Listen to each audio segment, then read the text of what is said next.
Real Talk with R.J, folks. It's episode numero cuatro for those of you who habla español. It's the news of today put in a way that the average American can appreciate. None of the BS, none of the special interests. Just yours truly. Bringing you the news.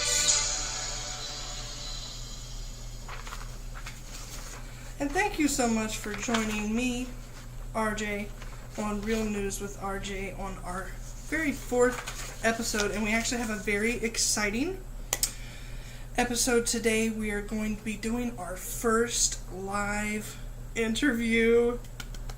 I'm so excited. That's going to happen here in just a couple minutes, but I got to kind of, set it up for you, set the package up for you so it'll make more sense. So, let's jump right to our first headline.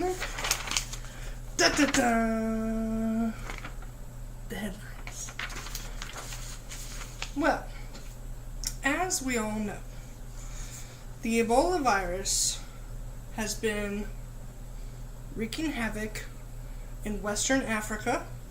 As I had talked about on one of my other episodes before, the federal government has not issued a flight ban on people coming from that area to the United States. So, some of the governors started to take matters into their own hands. Because we got Obama. Now, let me be clear. The Ebola virus will not come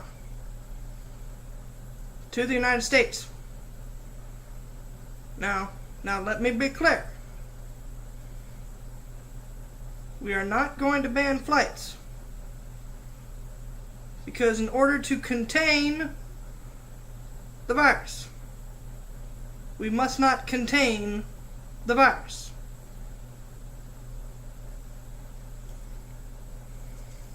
Okay, thank you, Mr. President, for those great words of wisdom. So, we had Mr. President say that even though everybody and their mama have been, hello, can we please ban the flights? So, we got one of my favorite chubby people. Christy! I am not going to stand for this. We are going to quarantine everyone coming from that part of the world who is exhibiting symptoms. Oh, excuse me, Mr. Christie. So, Christie, Cuomo, and some other dude in Chicago. They say, look here. We're going to do just like Mr. Christie said. We're going to, if you're coming from that area, we're going to, and you have a symptom, okay, if you've been in direct contact with Ebola victims in that area, and you have some symptoms, we're going to quarantine you. Because, yes, you're still a citizen, you still have rights, but when you went over there and put your own life in danger, that's your thing. But you're not going to endanger the rest of the United States. This is actually one thing that I agree with Chubba here on, okay? I don't care that he's chubby. I mean, hey, I'm chubby too. It's all good. So anyway, one thing I do agree with that man on, because otherwise I think he's a big progressive. Anywho, that leads us up to our interview for today. Standing by, okay, we have the nurse. I know everybody's been talking about this nurse who got up in arms, had her temperature taken when coming back from, she was with the Doctors Without Borders. She was there as a nurse. She came back, and they said she had some symptoms and she was quarantined. She did not like the way she got treated, so she's trying to lash out. And we're going to have her in just a second, but I got to check my connection. Okay, and make sure that everything's good to go. So if you can just bear with me for 1 second.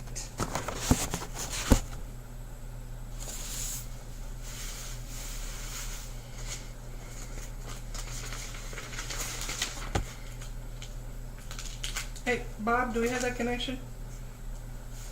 Bob! What do you mean, what? I pay your salary to have these things connected for me. Hello? Do we have her on the air? Is she live? Is she live? Okay. Everybody?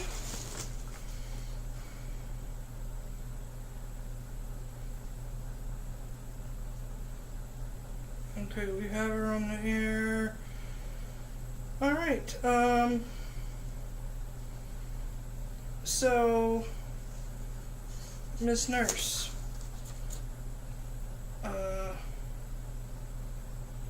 yes? How can I, let me tell you my story, okay?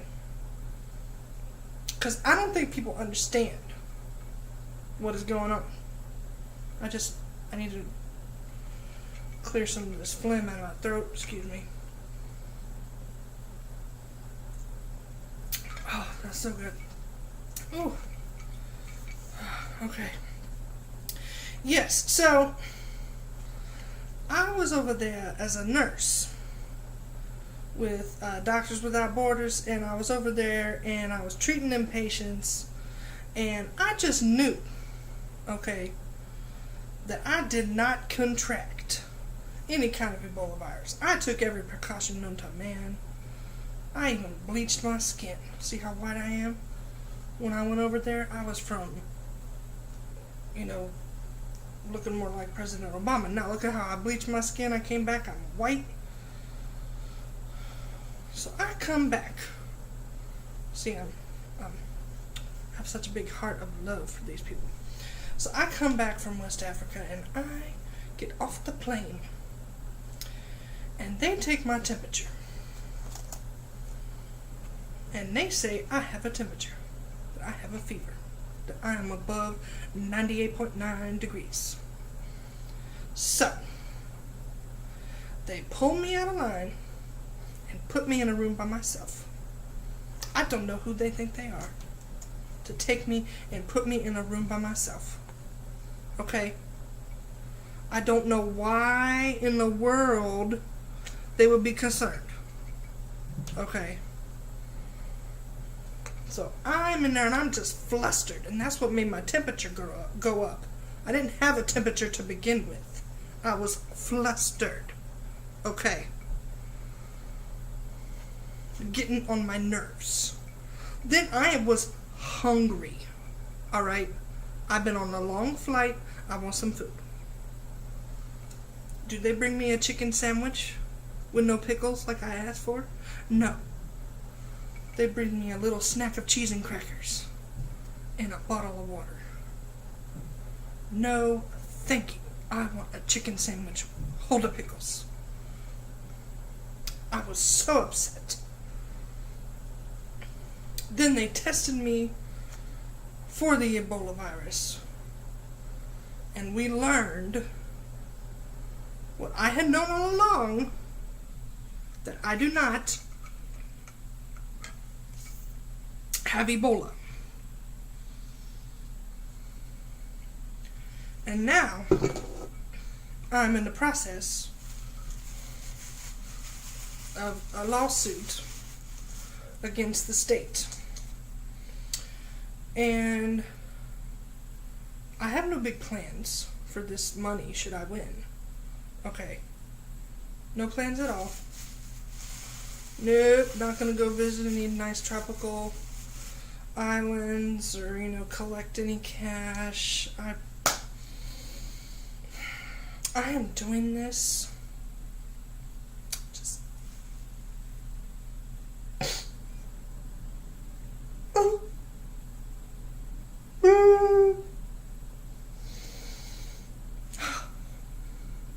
I am doing this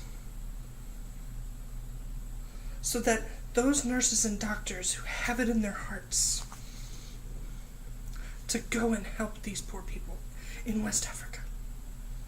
That they will not be deterred knowing that they'll have a 21-day quarantine when they return. I do not want to stop them. I do not want to make them not want to go.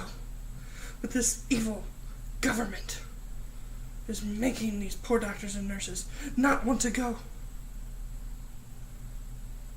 I care not about the money or the nice vacation I'm going to take when I win this lawsuit.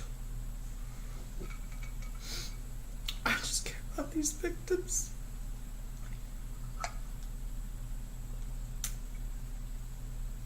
Oh. And I will not take any more questions. This is not an interview. I came on here to make my statement once and for all that I have a heart and I'm a human. This man, if I could see him in person, I would say, look at me, man. Look. Do you see? I'm not sick. Do I look sick to you, Governor Christie? Do I look like there's something wrong with me, Governor Christie?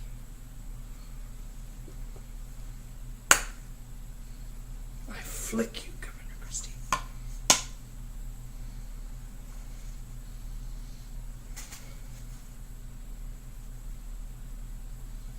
Nurses without borders and nurses without Ebola. Back to you, Bob or RJ. This interview is over.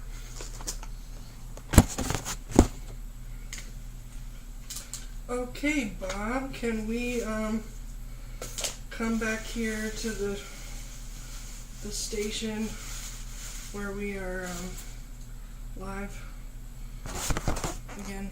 Oh, okay. Thank you, Bob.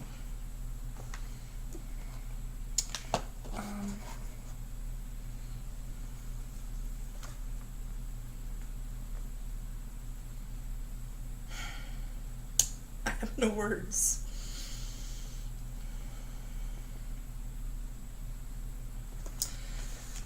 The thing about this whole situation, if you want to go over there and help people, and I think that is commendable, I think it's awesome, I say more power to you. Go help those people. If it's really in your heart to do it, you won't have a problem keeping the rest of us safe and doing a quarantine when you return, or at least being checked for a fever. It's not like she was held for a month or something. Once they determined from testing that she did not have it. And besides that, we all know it takes 21 days to show up. So she could have been on day 3 or something. And another 18 days from now, she could actually really truly show symptoms. Then what you gonna do, Miss Nurse? Don't think you're gonna be going on vacation then. Just saying. That was the weirdest interview. Our first interview. And it's just, I have to apologize to you, the audience, because that woman, whew, cuckoo for Cocoa Puffs. Okay. So that was story 1. Headline number 2. This guy,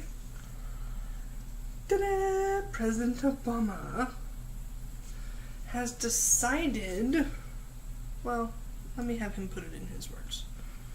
Now, let me be clear. I have decided, of my own accord, by executive order. Remember my phone and pen? Okay. Let me be clear. Folks, let me be clear. I have decided by my executive order to give $300 million toward manufacturing. This country was founded on manufacturers, and we need more of it. So, as per my usual, I am not consulting Congress. I'm not consulting anyone. And I'm issuing an executive order. Thank you, and Godspeed. Okay, so let's talk about this for a second.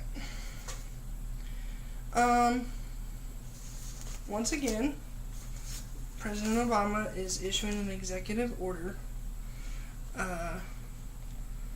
so that $300 million will be given toward manufacturing, toward building up different, I think one aspect of it was like green energy, and it's all the green. Okay. Now, here's the problem with this issue. Number one, he did not go through the proper channels. This is legislation, this is money that he didn't even take a vote to see if Congress or the House, nobody. Didn't see if they wanted to do it. Certainly didn't poll us as we the people who pay your friggin' salary. Didn't ask us if we wanted him to just give through, because where does the government get the money from?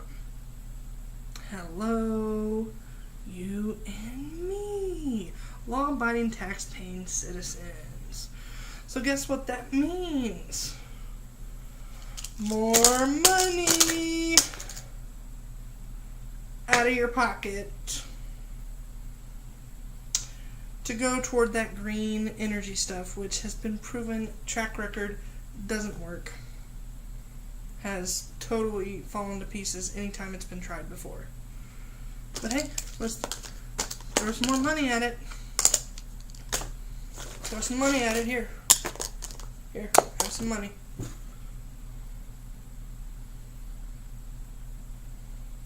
As if we don't already have too many issues with unemployment, with being still in a recession. I would flat out call it a depression. People struggling to make ends meet. Some people doing well, some people not. On the most part, not. Okay.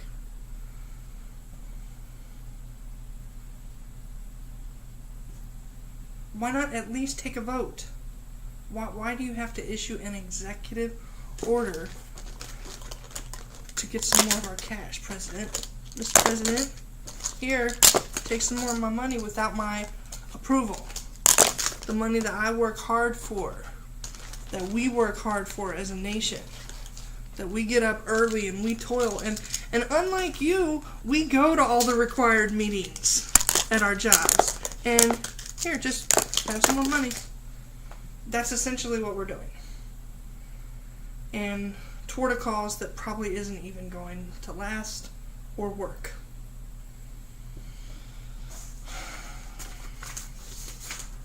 Cannot begin to tell you how frustrated that makes me. Okay, so let's do a little connecting the dots. Connecting the dots here is finally when state legislators, the governors, when the state officials have the nerve to do the right thing and quarantine people coming in from that area of the world with Ebola, we get people wanting to give them lawsuits. And why? Because money talks, baby. Money talks. And then, let me be clear, $300 million coming out of your pocket. Again, it's all about the Benjamins, baby. That's all what it's about. They don't care where it comes from, how it got there. They're just going to take our money. So, our general 3 responses, how do we respond? Response 1, we pray. We can be angry and sin not. Okay, you're angry and you sin not when you don't let the anger fester and make you do something stupid. So you can be angry, but we need to pray for everything that's going on. Response 2, speak out. Get the word out. Do like what I'm doing. Don't have to make a video, obviously, or do a show, but you can put it up on Facebook, Twitter. Let people know what's going on. And response 3, as per our usual for this show, even though we joke and do a little satire and kid, everything's done in love. and kindness. Okay, I don't want to see harm come to any of our officials and any of our citizens. You know, we need to take care of each other, look out for each other. So, this has been Real Talk with RJ. The news today, put in a way that the average American can appreciate. Alright? Until next time, be blessed, stay informed, and Godspeed.